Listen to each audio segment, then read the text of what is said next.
بسم الله الرحمن الرحيم. لا أقسم بهذا البلد وأنت حل بهذا البلد ووالد وما ولد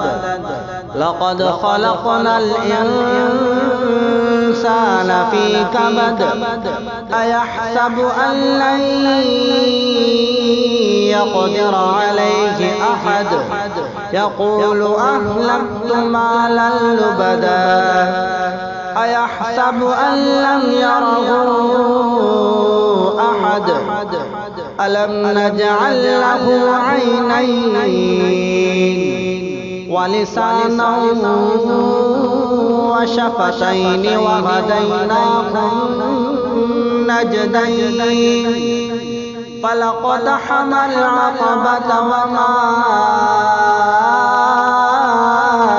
أدراك ما العقبة فك رقبة أو إطعام في يوم ذي مسغبة يتيما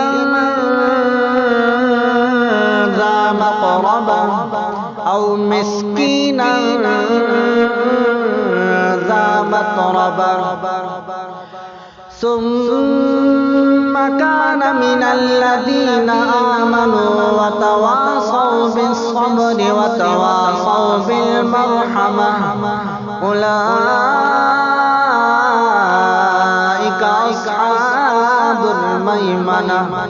والذين كفروا بآياتنا هم أصحاب المشأمة عليهم نار مؤصدة.